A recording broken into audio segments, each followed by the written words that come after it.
All attendees are in listen-only mode. Hello and welcome to our session on functional aging program design. I am Dr. Cody Sipe and I'll be leading you through the session. I'm one of the co-founders along with Dan Ritchie of the Functional Aging Institute, and I'm just so excited that you are going to take the time to go through some of the information that we're going to go through today. First thing I want to start off by saying is that this is a deep well. If you work with older adults, when you think about program design, there are just so many different ways that you can go.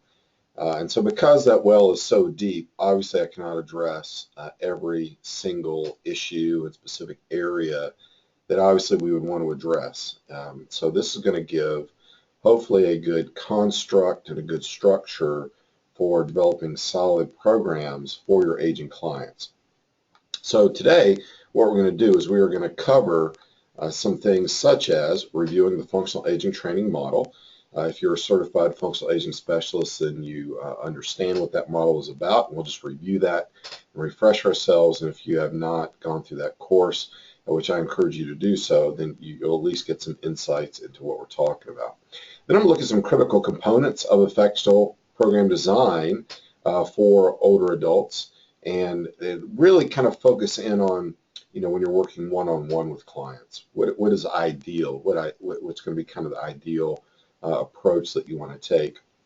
And then we'll apply that also to small group training environments and to large group training environments. Obviously, these are kind of three different animals, and the kind of the principles don't change. It's the application, obviously, that changes depending on if you're working with somebody one-on-one or in a small group setting or in a large group setting. They each have kind of their benefits and advantages as well as their challenges and disadvantages. We'll look at kind of some next steps. Okay, now I've got the kind of some basics down. What do I do from here? And point you to some resources that will be helpful to you kind of along your journey.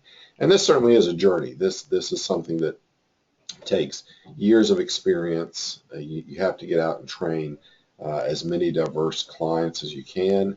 And it's only until you do that that you're really going to be able to hone and refine your skills to where they need to be so that you can handle all those what-if scenarios that come up. And, we talk about the average, change of whatever when it comes to aging, and one of the points I always make is that very few people are average, right? The diversity of aging is so incredible and it's so great, and so this population is very diverse, and so the same types of strategies or techniques that work well for one person might not work well for another person. So we'll take a look and kind of work our way through some of these basics today. So let's review the functional aging training model. So obviously the functional aging training model is trying to kind of answer that question that it continues to drive me, and that is, what is the most effective exercise program or strategy or technique that is going to improve or maximize functional abilities? And so that's kind of what drives us. And so we really need to look at, well, how do we kind of take some of the current functional training philosophies and approaches and really apply that to an aging person and kind of look at the physiology of aging and match those things up. So obviously we go back to this disablement model. And so these impairment level factors are things like strength and coordination, cardiorespiratory endurance, et cetera, that when these things start to become impaired, they lead to functional limitations. Now, there are kind of two patterns of impairments that we can see that would lead to people becoming functionally limited as they get older. One of the patterns is that one of those areas is severely hampered. We talk about muscle strength a lot. So they might have a really big deficit in muscle strength, and that's really what is driving the functional limitations. And so as long as you correct that specific impairment, you're going to get really good results. Another kind of model that we see is that it's not really one thing that is driving the functional limitations. It's actually a combination of a lot of different factors. And we see that, well, it's not that their strength is so awful and terrible, they've lost all their muscle mass, all their strength, but their strength is impaired and their power is impaired and their balance is impaired and their gait is impaired, and it kind of goes on and on and on from there. And that is probably, in my opinion, the most common or a more common kind of aging response that we see, is that there are a lot of different factors that really make up function, and therefore a lot of different factors affected by aging that need to be addressed by a good training program. And so I think a really solid approach is kind of hitting the gap in your training between impairment and functional limitations. We don't just want to go straight in and say, okay, they have difficulty climbing stairs, right? Let's call that their functional limitation. So let's just climb stairs a lot, right? That's going to solve the problem. Let's just climb stairs a lot, and that's going to fix it. Well, they're probably not. But at the same time, just looking at very specific impairments and saying, okay, we're just going to work on leg extension strength because that is part of climbing stairs, that's probably not going to solve it either. So we need to kind of hit that gap between impairment and functional limitations. And so when we look at all the different impairment level factors, there's quite a lot of them. And so we break them down into some different general categories, such as the neuromuscular category or the balance category. Obviously, there's a tremendous amount of overlap with a lot of these. So to kind of isolate them into categories is always difficult, but this kind of at least lets us kind of get our mind around what the different factors are and how many of them there are, so that when we then approach training, we can have all of these factors kind of in the back of our mind, if not written down on a piece of paper, and saying, okay, what are the factors that we need to address for this individual? So with all of these, as I said, not everyone is affected the same way by the aging process. Obviously, the aging process is affected by a lot of different factors. When we look at longevity, how important are genetics when it comes to longevity? Well, to be honest, probably not very. The old adage of choose your parents wisely really isn't that true. Now, for those who live to be over 100, we see there's a really strong genetic linkage or kind of a genetic protection that comes from those people that live 100, 110, 120 years old. In fact, recently, I saw the article on where, bacon causes cancer, and somebody posted on Facebook this woman who is over 100 years old who eats bacon every day. It's like, yeah, take that, bacon. I'm going to eat bacon. If she can eat it every day and live to 105 or whatever, it's got to be okay to eat. Well, to be honest, if she's probably very genetically protected, and we see that in those centenarians and those people that survived 110 or 120. They're just kind of genetic mutants. They're not like the rest of us, so to speak. But for the average person, it's only about 30%. So the aging process is going to be affected obviously by physical activity, nutrition, and the environment they've grown up in, and it's even starting from birth, things that were out of their control related to nutrition while they were in the womb, and then early childhood nutrition and physical activity and health, and you name it, right? It keeps going and going. So people are variably affected by the aging process. It doesn't affect everyone the same way. And so because of that, obviously we see a lot of variability in functional levels among this population. In fact, we could really say that they're physically probably the most diverse population. They're certainly more diverse than younger adults and middle-aged adults. So the diversity of function really starts to spread, where you have people on the lower end who cannot take care of themselves, and you have individuals on the higher end who are trekking and climbing mountains and running marathons and doing things that I can't even do physically. So there's a huge range, and so we need to respect that range and understand that when a potential client walks in our door, they're somewhere on that range, and we can't expect all clients to be the same, and therefore we cannot expect to treat them all the same. And so when we look at the hierarchy of physical function, we see we can kind of very grossly categorize people into these functional levels. The elite athlete, kind of top of the food chain, those who are fit, independent, those who are more frail, and then of course those who are dependent. So we need to keep in mind kind of what level these people are in when they even show up in our door for our help in the first place. So we look at some principles to training. I'm not going to go over all these, but this is something that I always encourage trainers to kind of keep on hand, and to look at them, even when they're developing a program and they're first starting off, trying to think, what do I do? How do I put all this stuff together? Well, these are really important principles that I think are supported by the literature that we need to continue to refer back to and keep in our mind.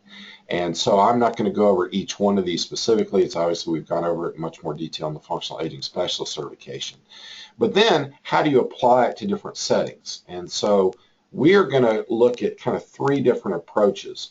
A generalized approach in which you have large groups of people and therefore you cannot individualize what you're doing very much because it's a large group. You're one person, typically in a large group of people. You're not working with them one-on-one, so how specific can you get with their needs?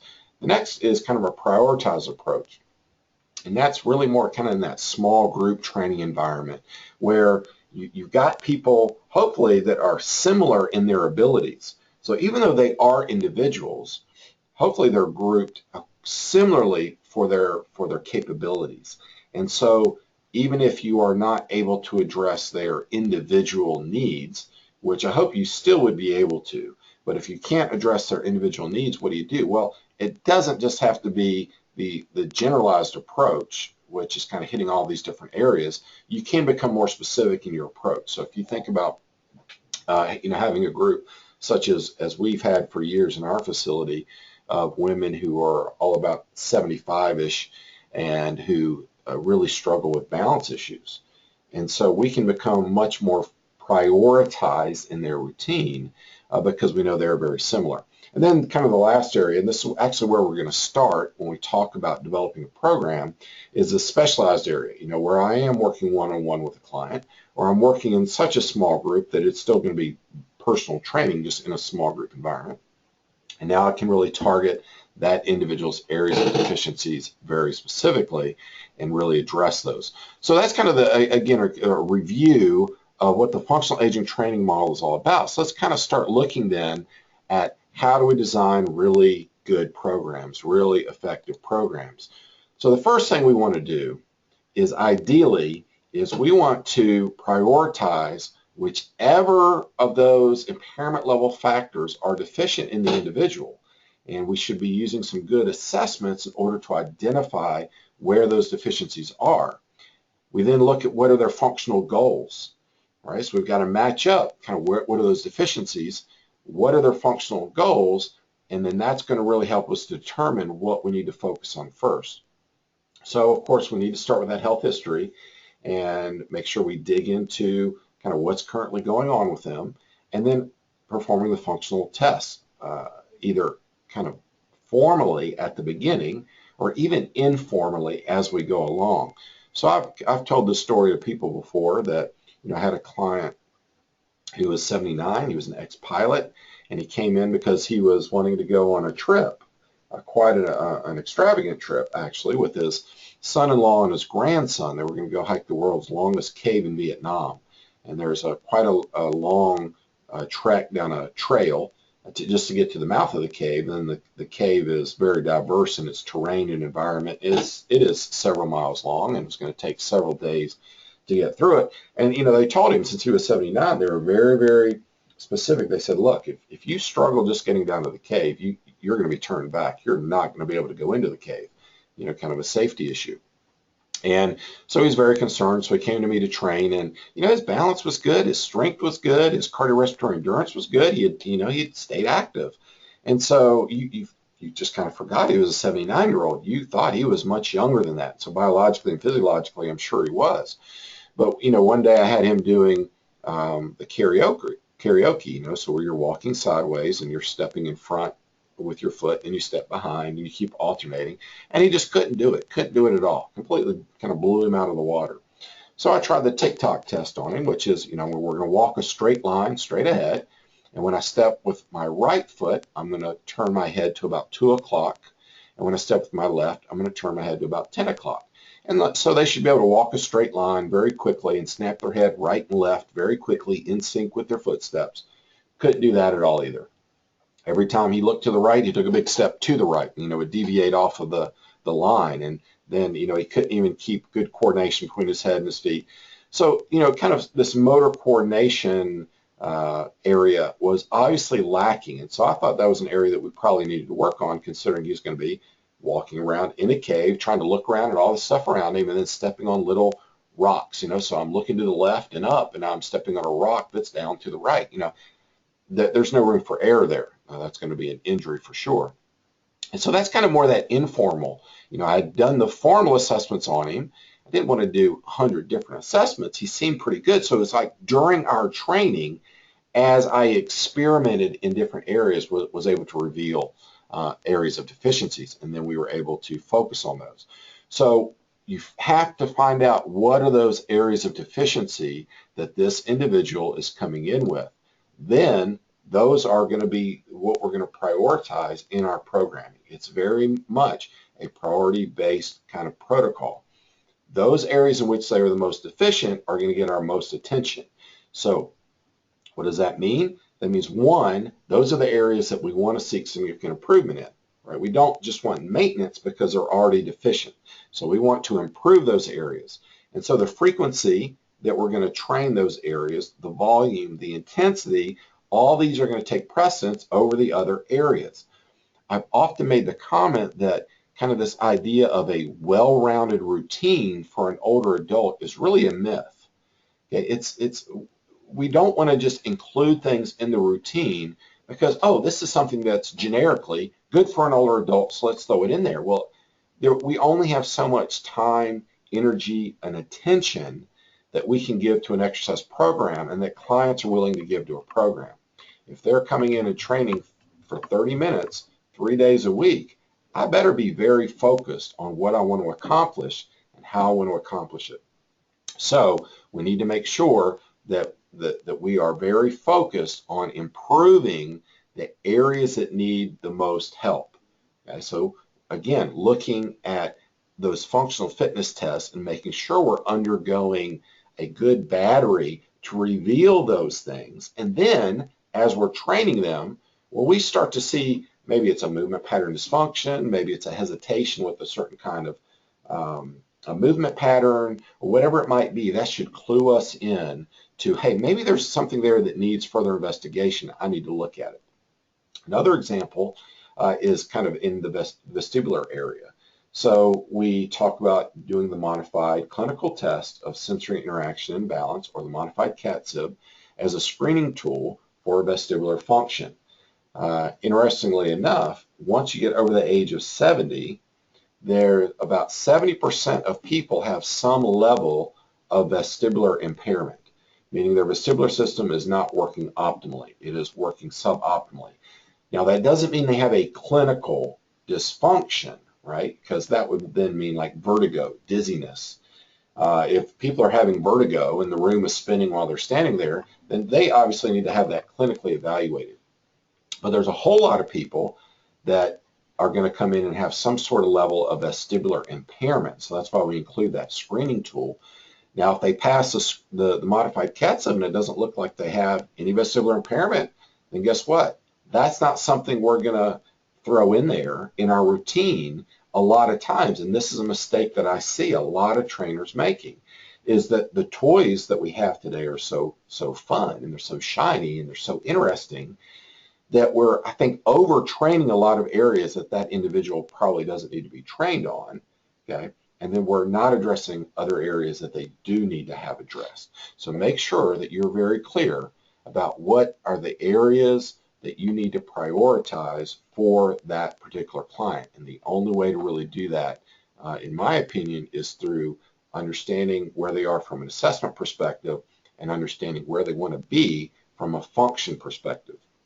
Because if they have a lofty functional goal, then that's going to require me to say, okay, I need to respect that goal. And I need to say, okay, that means I need to make sure that I am really focused on this area, that it's going to take maybe longer or a higher intensity or higher volume of exercise because they want to they want to go so much higher than where they currently are, as opposed to someone who may come in kind of with the same numbers from an assessment perspective, but their goal in life is not to do all those things, right, functionally.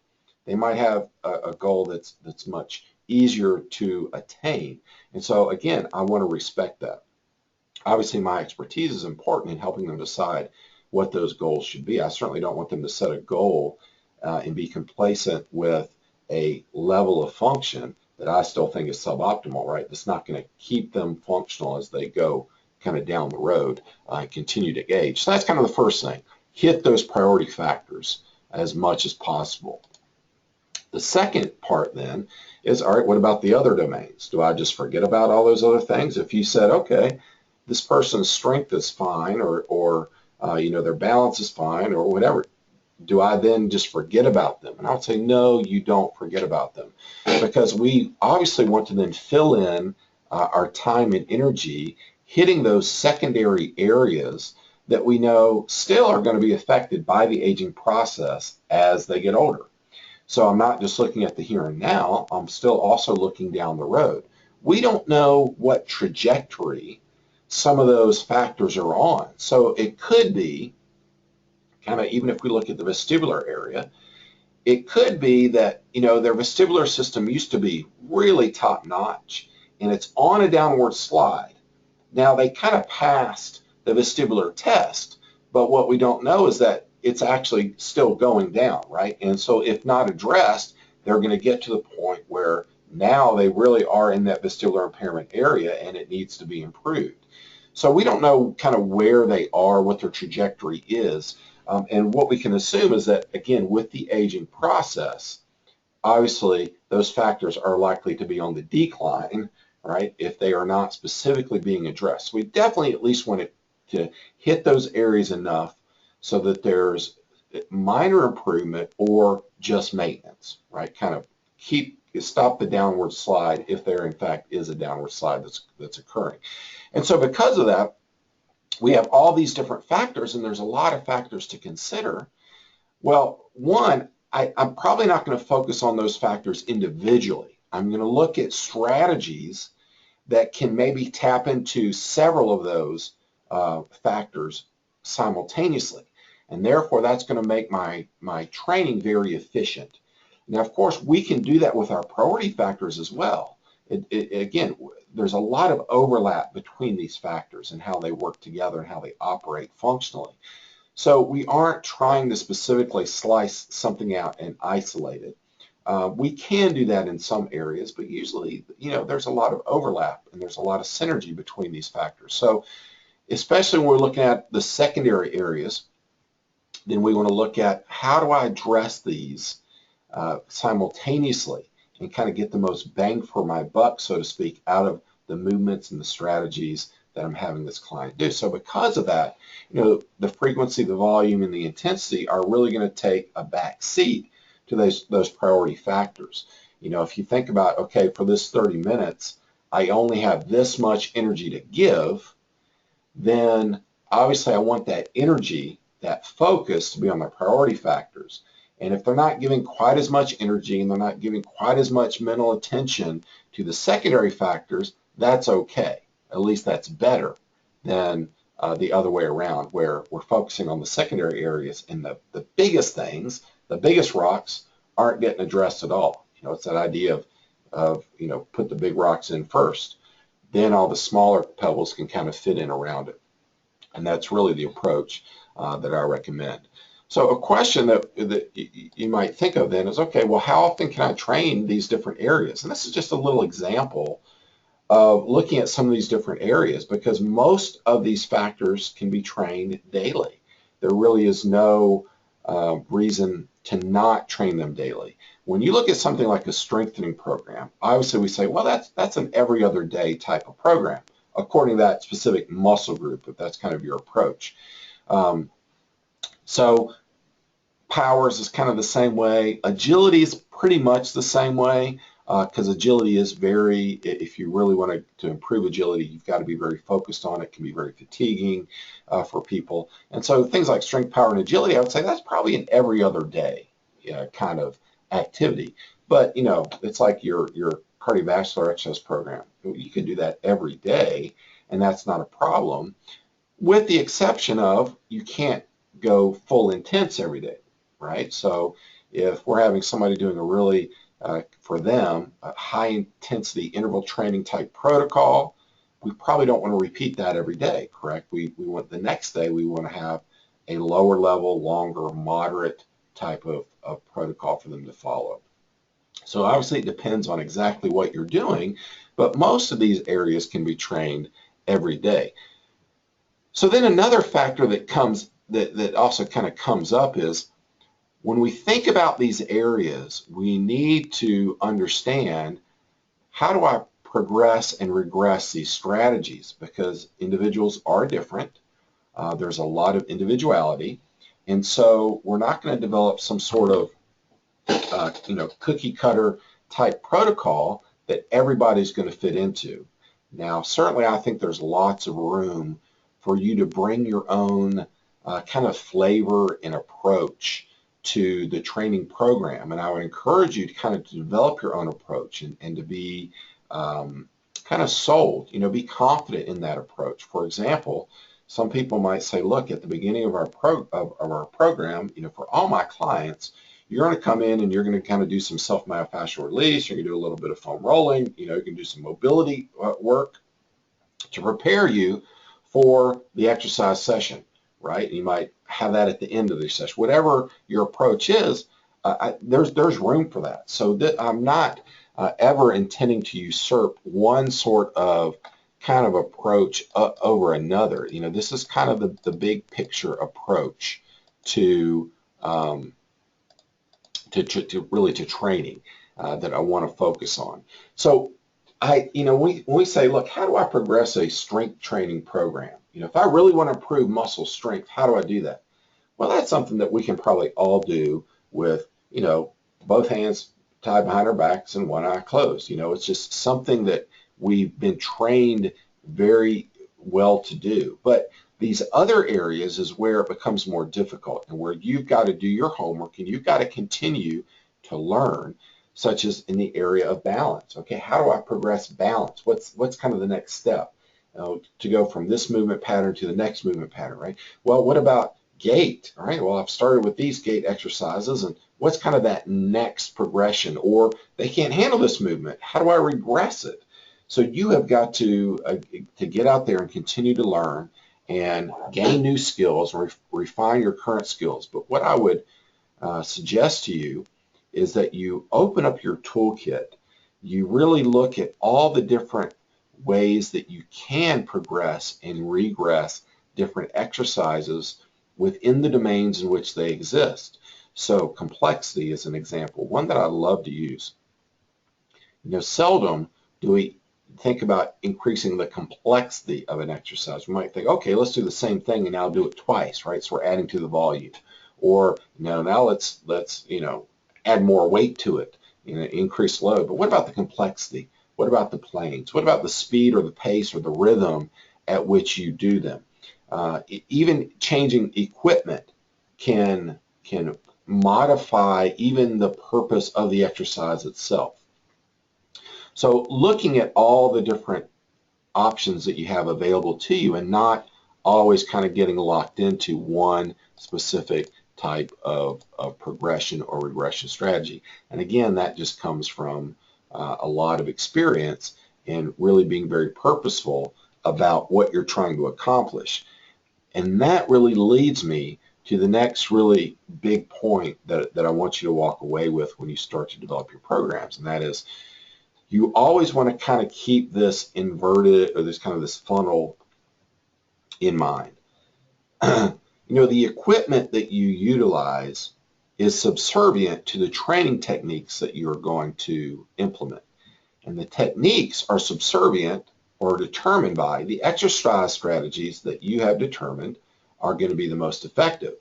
And of course, the strategies you choose should always be determined by the functional goal or goals that you or the client has set. So the functional goal is really chief. It's top dog. And so when people ask questions, about, well, What about using a kettlebell? Or what about using free weights? Or what about using this or that? It all comes back to, well, how does it fit into this flow? Because your equipment selection shouldn't drive everything you do.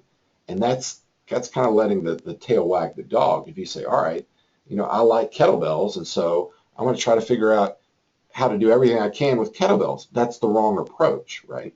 You will say, okay, if the kettlebell has unique properties that are going to then help me to implement this training technique the best, right, which is then is going to help me achieve this strategy, which is then going to improve the function, then that's what you go with, right? So you've got to make sure that you're driving the ship and that you know kind of which direction you're going here. So don't get lost into all the or caught up in all the shiny equipment, and that's something again that you have to be very careful about.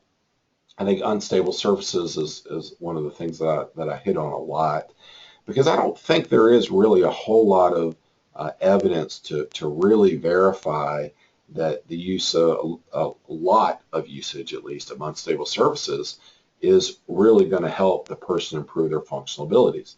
Now, there are times when they are helpful, yes, for sure. But again, we often say, hey, we've got this fun piece of equipment. Let's figure out 101 different ways to use it, and really 1,001 different ways to use it. And we kind of get lost. We're letting the equipment drive the ship, and it needs to be the other way around. Okay, so what you need to do is to become comfortable in lots of different types of equipment, because you might find that one piece of equipment really meets this need better than some other types of equipment based on the technique and the strategy and the goal. And you might have an individual that has the same functional goal, but because of where they are, because of their functional level, because of different constraints they might have on their physical abilities or their health or whatever, you might have a completely different piece of equipment that then helps them to meet their goal better than another person who's using a different piece of equipment for the same goal, right? So make sure you kind of keep those priorities in mind. Okay, so the next level then is to use corrective exercise strategies as you feel they are needed. Now, not everyone is comfortable or has enough training or expertise in using corrective exercise strategies. It's something that I would definitely recommend that you look into and that you find out more about, because there are oftentimes some easy ways to tweak movements to make them more efficient and more effective and to enable better movement patterns for the individual. And this really becomes important with the aging population when you think about all the joint issues and the arthritis that occurs in the spine, hips, and knees. That really hinders a lot of what we do. If you work with a lot of older adults, you're always trying to think about, okay, well, I can't do the squat this way because they've got osteoarthritis of the knees and it's very painful, and all right, so now I've got to do something different with them. Well, it's not about offering modifications, right? And I don't like the word modification. How a client needs to do an exercise is how a client needs to do an exercise, right? What is best for them individually? Modification is comparing them to someone else, or it's comparing them to some standard that we've said is this is how you're supposed to do this movement, right? Well, maybe that's not the movement that person needs to do. So corrective exercises can really be helpful in this. And I think postural retraining is also one of the kind of more common issues that I see in the older adult population that I do consider corrective. Now, you can embed postural retraining into your overall strategies, your exercise strategies, and I do that quite a bit, but sometimes really just focusing on postural retraining as a corrective can be very valuable as well. And so this question is really one that may be kind of one of those usurping questions. It usurps, kind of the first 2 points I made. And that is, does a dysfunction exist that needs to be corrected before you train movement patterns?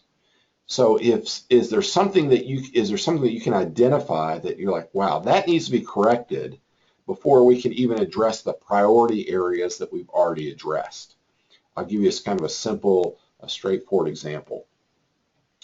If you have a significant glute med weakness on one side from injury or from whatever has happened, then when you walk, your gait pattern is going to reflect that weak glute med. So that if your left glute med is really weak, then when you step on your left foot and raise your right foot, your right hip is going to drop, okay? Because your glute med is there to keep your pelvis stable during that swing phase. And so because that left glute med is weak, your right hip is going to drop. So if you say, okay, they have a gait pattern that we need to work on. Obviously, gait is a deficiency. It's one of those factors we need to improve.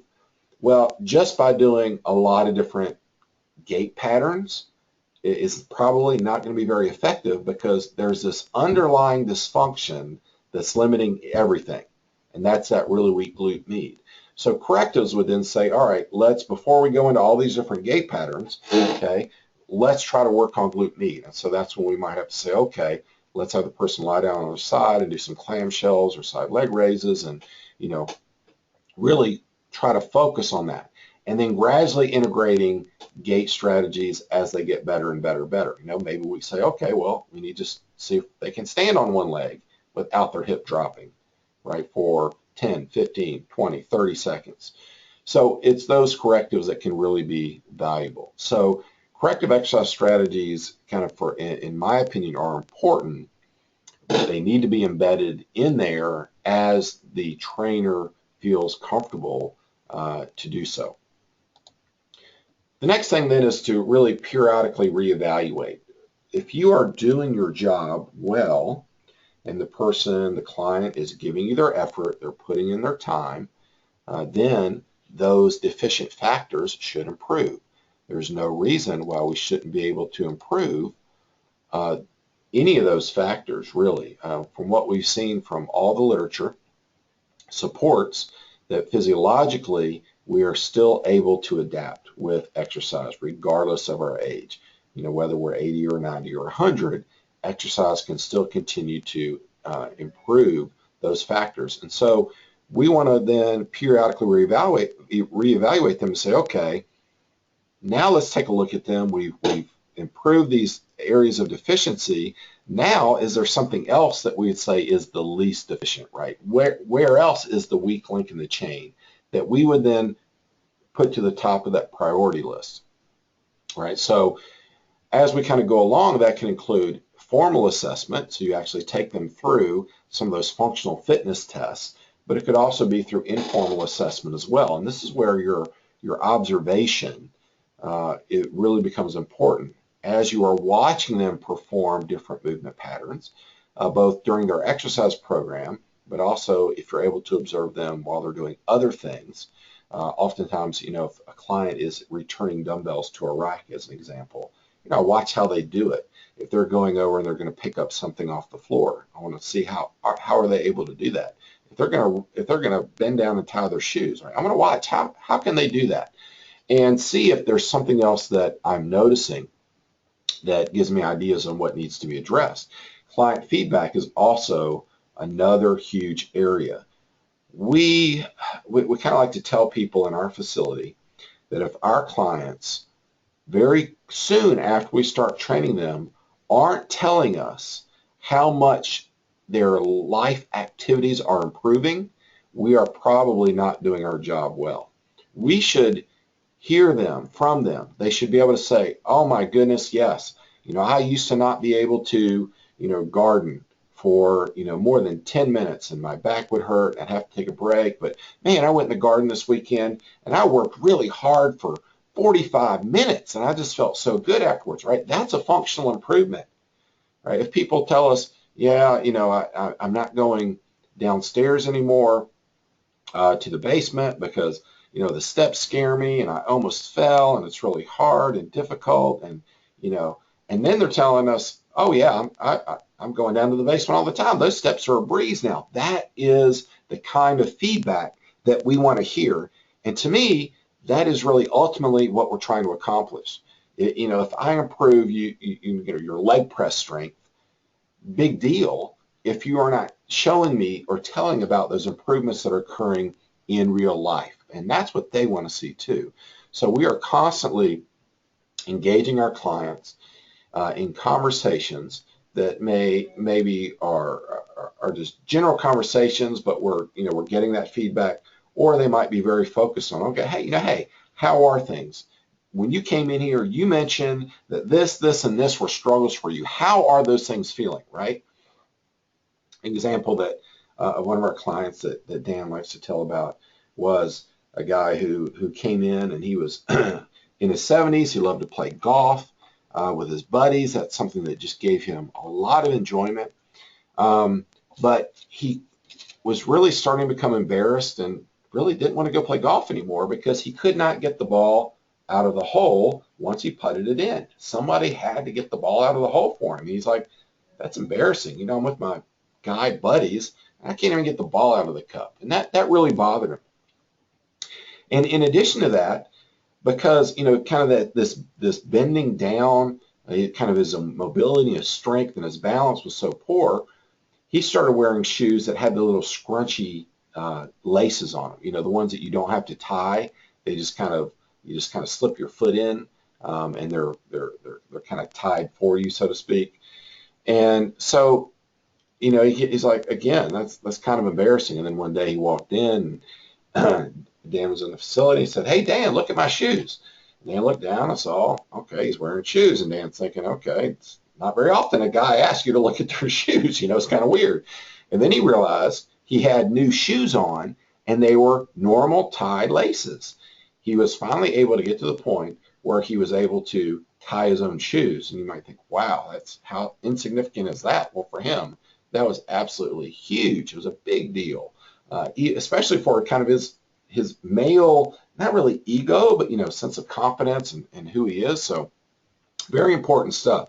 Those are the kinds of stories that we should be hearing about constantly. That should really be driving us. And if we're not hearing those stories, then we really need to ask ourselves, okay, are we really addressing the areas that we need to address for this individual and getting the improvements we need?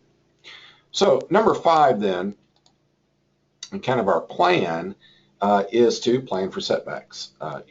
You've all experienced this. You make a plan and you can't stick with it because they've injured themselves, or they've just exacerbated something. They went out and gardened, let's say over the weekend. Oh, it was a nice day. I went out and gardened for hours, and now they come in and their knees hurt and their back hurts and they're tired and whatever it might be.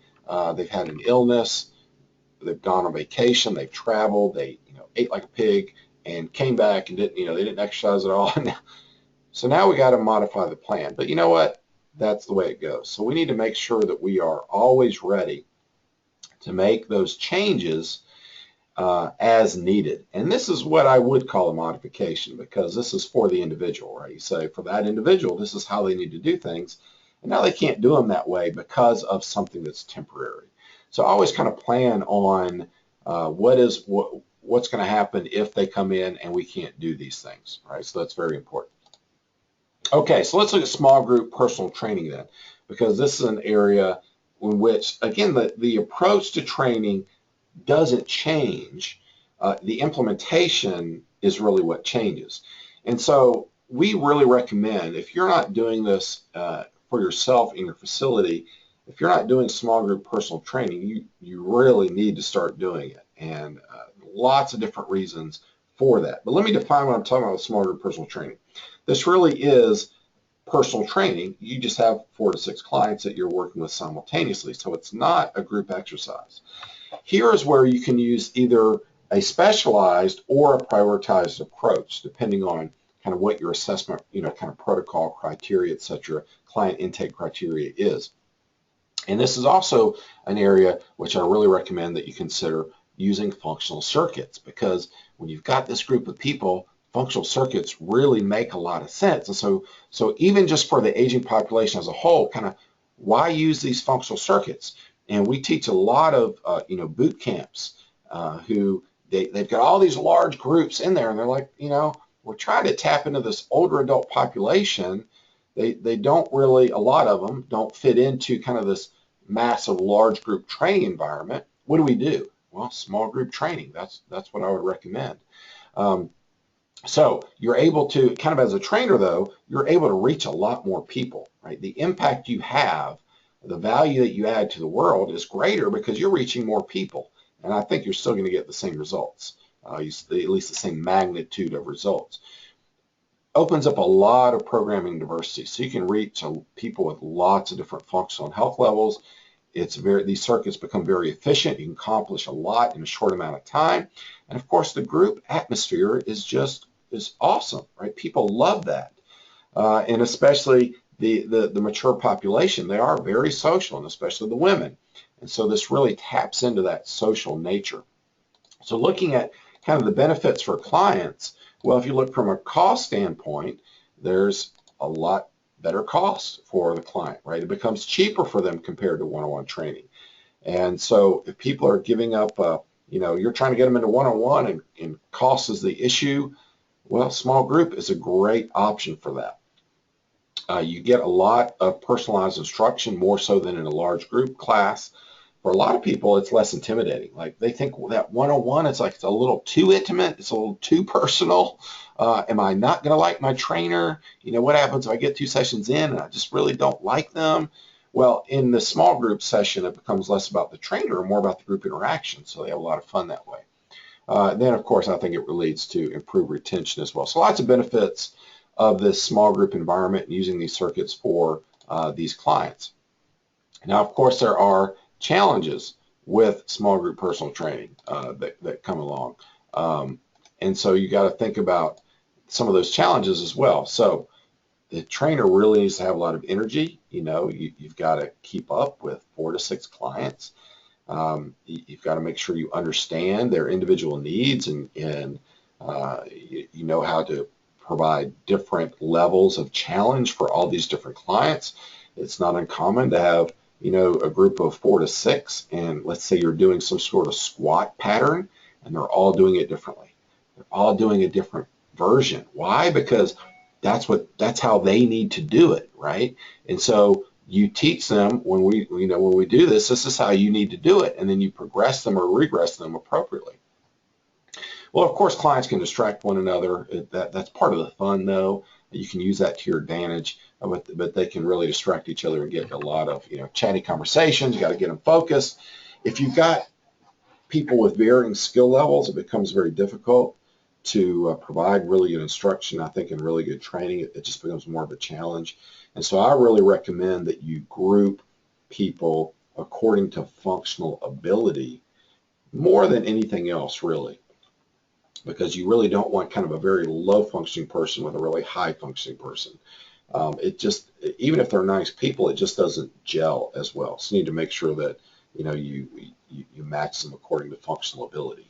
So some of the keys that I just put down for you for successful circuits is really to continue to keep that purpose functional, keep that functional goal as the prize always. Try to prioritize for every individual in the group as much as possible. Group those clients that are similar. Address that broad mix of functional domains, because again, they're not all going to be individuals. It's a collection of individuals, so you still need to address a broad mix of those functional domains. And really, safety, of course, is the key. This goes without saying, but when you go from 1 to 6, obviously the ability to spot and to cue well, it becomes really critical. Because you cannot spot them individually anymore, and just a lot more activity that you've got to keep up with. So, keep safety first. Now, I just want to kind of just show you a quick example of a circuit. Now, this is, again, it's just an example of one that I've used with clients. And so if you kind of look at these different exercises, so I'm not saying this is for any one particular individual with specific deficiencies. This is basically looking at somebody who's kind of more that typical independent person who, they can do all their normal, daily activity stuff, but they're just not fit, They're kind of a sedentary person. That's kind of that mid-function person. And so this, for these people, we're doing split squats, working on lower body strength. There's obviously some balance component to that because of the narrow base of support. Looking at a gait pattern activity, that sleeping dog front and back, doing a push-up even. Now, how they do the push-up, whether that's a floor push-up, a modified floor push-up, a counter push-up, a wall push-up, I don't know. That's where the individualization comes in. A monster walk, again, a gait patterning, standing reciprocating tubing row. So now they're using in a standing position. They're kind of doing both arms at the same time, but they're going in opposite directions. So as the right arm goes out, the left arm comes back. If you remember those terms from the functional aging specialist course, right? Now going side to side with the sleeping dog, so they're able to get another plane of movement in the gait patterning, and et cetera, et cetera. So you see what all this really is doing is saying, okay, let's try to, if we were kind of look at all the different factors that these hit on, okay, what are those factors, and are we covering, what we need to cover? So again, this is just an example of how you can, construct a circuit. Circuits vary quite a bit. So some people, they want their circuits to be very metabolic. Others don't. I can see benefits both ways, right? So you need to consider within your kind of training paradigm, within your kind of training structure, the resources you have available, etc., the client, is that something you want to do? Or do you want to say, okay, our goal is not to whip through these things as fast as possible and get as many in and really have this metabolic disturbance, because what we're going to do is we're going to do, maybe high intensity intervals later, at another time, afterwards, whatever it might be, on another day. So you've got to determine that. So, but this is an example of a good small group circuit. So now let's look at kind of the large group. What about when you've got a bunch of clients? You got 10, you got 20, you got 30 clients, right? Well, now obviously you cannot individualize. Probably your diversity is going to be pretty good. And so it's even hard to prioritize at that point. So what happens then is you just have to try to say, okay, let me try to hit on all these different functional components and hit on them enough to where it's going to provide a training effect.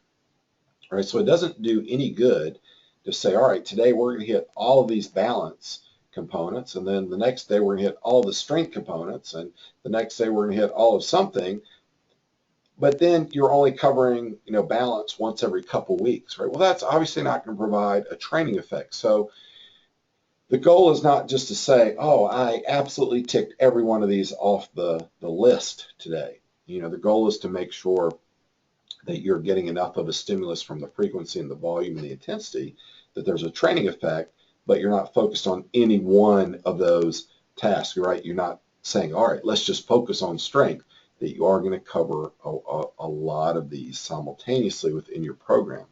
Now, of course, then with the large group, there's a lot of issues that come up with safety because it's hard to spot, it's hard to cue. We run into this all the time, especially when we do balance and agility work, because when you're doing balance work or agility work, there's a high chance of someone falling. And in order for balance work to be effective, like any other area, balance has to be challenged. And so if it's not a balance challenge, it's not going to do any good anyway, right? So that means they're going to be pushed to the brink of their capabilities, right? So because of that, safety becomes an issue. So you've got to figure out, how do I maximize safety and effectiveness in this large group, and how am I able to provide progression as we go from, session 1 in week 1 to session 24 in week, 8. Am I going to be able to show progression? Because that's obviously difficult in a large group setting, right? Because people are progressing at different rates. There's a lot of diversity. Really trying to do that is very challenging. So you need to think really about the format of the group and be very specific again in which format you plan on using and why. So, are lines going to be the best way to accomplish what you need to accomplish? Or stations, maybe that's better, or maybe it's a horseshoe approach, okay? As an example, if you've got people who are less functional and who have balance issues, well, you really want them to be as close to you as possible, right? Where you can provide the most touch and cueing and support that you can for safety reasons. You don't want them off in the back of the room way far away from you.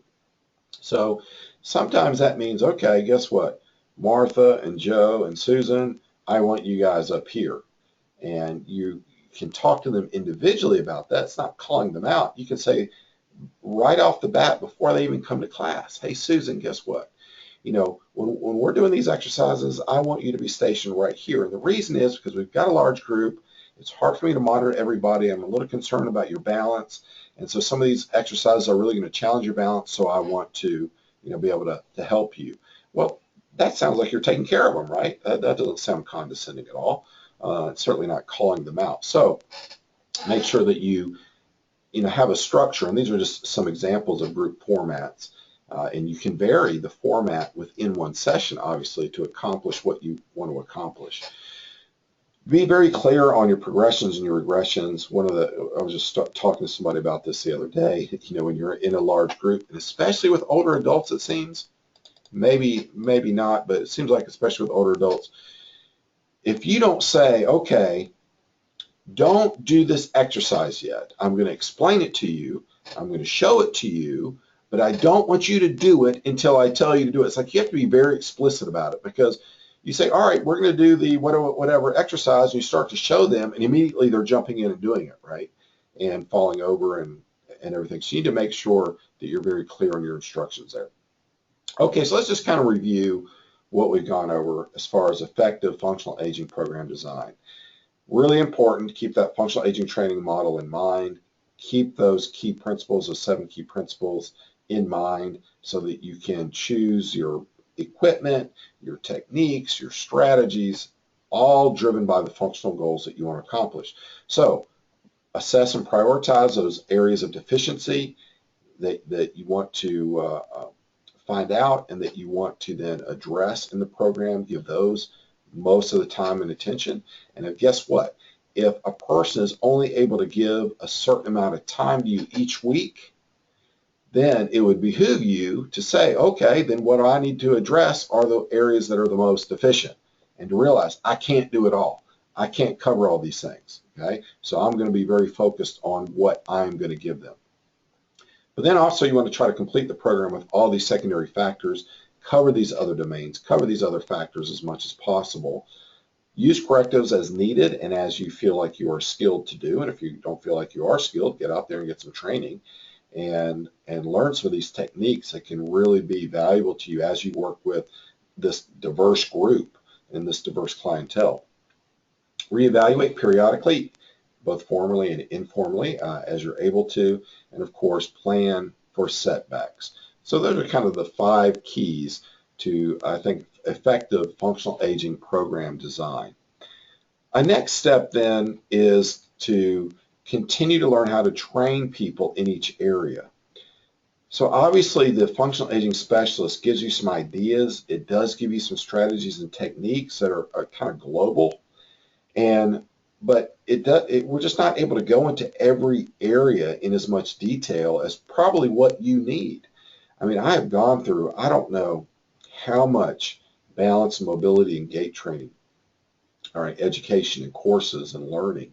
I'm always picking up something new, right? The learning never stops. And so you've got to think now about, okay, what are some areas that I need more help with, and dive into those areas and learn a lot more about that. I feel very comfortable now with having a lot of tools and a lot of strategies for balance, and understanding that, when people say they're training for balance, they're really not. They're training some specific aspect of balance. Well, guess what? I know what all those aspects of balance are, and I know how to get to them and train them and progress them and regress them. And I just say that because I've spent a lot of time doing it. I mean, I've spent 20 years trying to learn this stuff.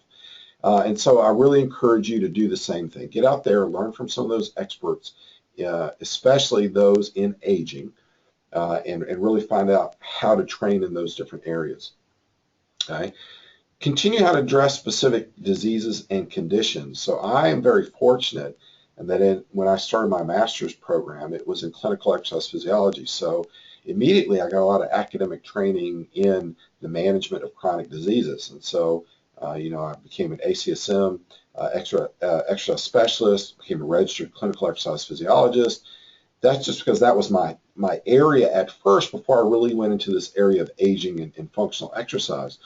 So I, again, feel comfortable with a lot of those areas, but I understand if it's not an area of training that you've gone into, you need to start learning more. So that's why we address that in the functional aging specialist. But again, I encourage you to read more and learn more about each of those different areas and exercise specifically, obviously, for addressing each of those different areas.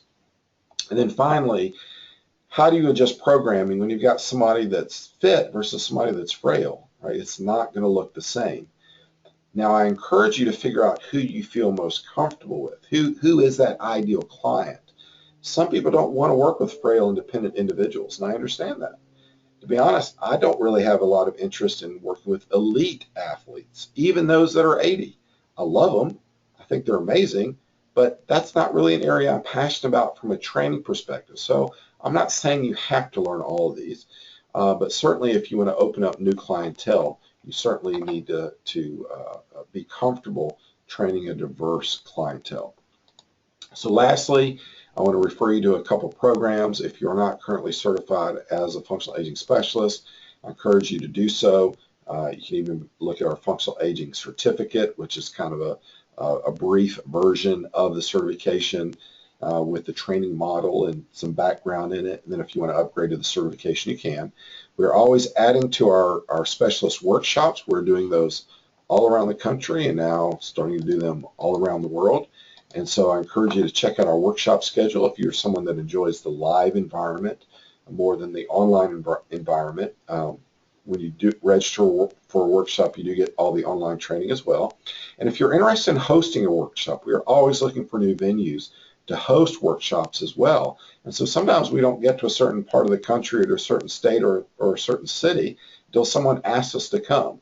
So please, ask us to come and we'll talk to you about how to host. We are developing a number of continuing education courses in the areas of balance and mobility, corrective exercise, spine, core, and postural training and retraining, power training, and so many others. So keep on the lookout for more and more educational courses to come out. And our goal is to offer top-notch courses. So we're partnering with some people who really know their area very well to develop some unique programming that I think will benefit all of us. And then lastly, if you are an entrepreneur, if you own your own facility, you're thinking about starting a facility and you want to focus on this market, our business coaching and mastermind coaching is focused just on that. How do you build a fitness business that's successful, but specifically with this population? So you think about marketing. What do I do for marketing? What about sales? What should my facility look like and the equipment that I have? How do I, get on Facebook and do social media? So many different aspects that we can help you address. So lastly, if you have any questions, please feel free to contact us at this email, contact@functionalaginginstitute.com, and be sure to check us out on Facebook and like our Facebook page. We continue to post lots of great information and resources. So I just want to thank you all for being here and really encourage you, get out there, make a difference in the lives of people, make a positive difference in our growing aging population, and continue to do the good work that you've been doing. This is Cody Sipe, and hopefully I will see you soon.